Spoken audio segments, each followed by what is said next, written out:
আরজিকর হাসপাতালে লিফটের রহস্য মৃত্যু, লিফটের মধ্যেই মৃত্যু দমদমের বাসিন্দার। আরো একবার আপনাদের জানাবো, আরজিকর হাসপাতালে লিফটের রহস্য মৃত্যু, লিফটের মধ্যেই মৃত্যু দমদমের এক বাসিন্দার। গতকাল ছেলেকে ভর্তির পর সকালে বাবার দেহ, ছেলের পায়ে ফ্র্যাকচার নিয়ে ট্রমা কেয়ারে ভর্তি করা হয়।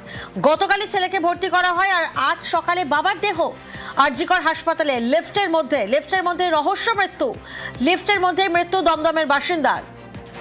অনুমান লিফটে যান্ত্রিক বিভ্রাটের জেরে ধাক্কায় মৃত্যু হয়েছে।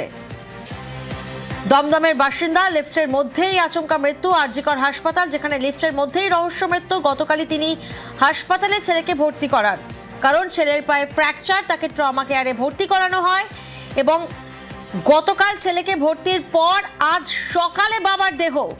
অনুমান করা হচ্ছে লিফটে যান্ত্রিক বিভ্রাটের জেরে ধাক্কায় মৃত্যু হয়েছে। অভিজিৎ প্রতিনিধি আমাদের সঙ্গে রয়েছেন। অভিজিৎ, ঠিক কি ঘটনা ঘটেছে? প্রিয়াঙ্কা, দমদম নাগেরবাজার জয়পুরের বাসিন্দা অরূপ বন্দ্যোপাধ্যায়, 40 বছর বয়স। তিনি তার স্ত্রী এবং 4.5 বছর বয়সী শিশুপুত্র তাদেরকে নিয়ে এই আরজিকর মেডিকেল কলেজ হাসপাতালে আসেন গতকাল। এবং এই অরূপ ব্যানার্জি তার পা ভেঙে গেছিল এবং সেই অবস্থায় তিনি আসেন গতকাল, যখন ছেলে অপারেশন থিয়েটারে যায় এবং অপারেশন থিয়েটার থেকে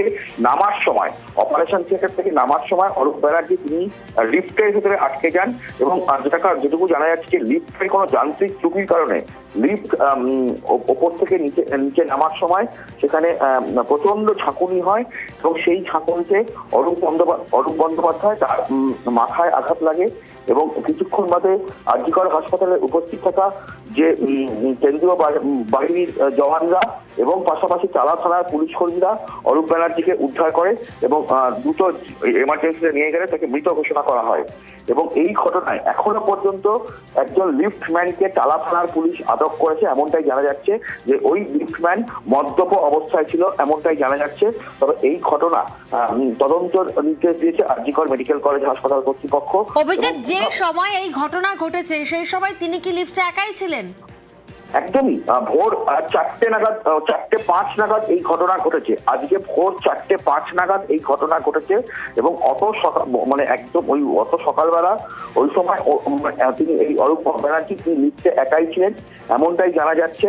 এবং যে অবস্থা হয়েছিল তাতে তার মাথায় গুরুতর আঘাত ছিল এবং আতঙ্কিত অবস্থা ছিল। এবং যেটুকু ওখানকার সূত্র মারফত এবং প্রত্যক্ষদর্শীদের মারফত জানা যাচ্ছে যে এই লিফটের যান্ত্রিক ত্রুটি ছিল এবং সেখানে কোনো অভিজিৎ, যেমনটা তুমি বললে যে ভোর 4:05-এর সময় এই ঘটনা ঘটে, সেক্ষেত্রে একটা প্রশ্ন খুব স্বাভাবিকভাবেই সামনে আসছে যে তাহলে তিনি যে লিফটের মধ্যে আটকে রয়েছেন, লিফট বন্ধ রয়েছে বা লিফটের যান্ত্রিক ত্রুটি রয়েছে, এই বিষয়টি কখন প্রকাশ্যে আসে? অর্থাৎ কতক্ষণ তিনি সেই লিফটের মধ্যে আটকে ছিলেন?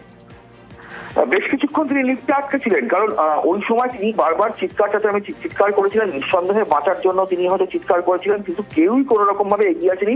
বেশ কিছুক্ষণ পর কেন্দ্রীয় বাহিনীর জওয়ানরা, যারা আরজিকর হাসপাতালের নিরাপত্তা রক্ষার দায়িত্বে, সেই কেন্দ্রীয় বাহিনীর জওয়ানরা এবং টালা থানার পুলিশ কর্মীরা, যারা আরজিকর হাসপাতালে ডিউটি থাকে, তারা ছুটে আসেন এবং তারা এসে দেখেন অচেতন অবস্থায় পড়ে আছেন অরূপ ব্যানার্জি এবং সঙ্গে সঙ্গে তাকে নিয়ে যাওয়া হয় জরুরি বিভাগে এবং সেখানেই চিকিৎসকরা মৃত ঘোষণা করেন। বেশ, প্রিয়াঙ্কা।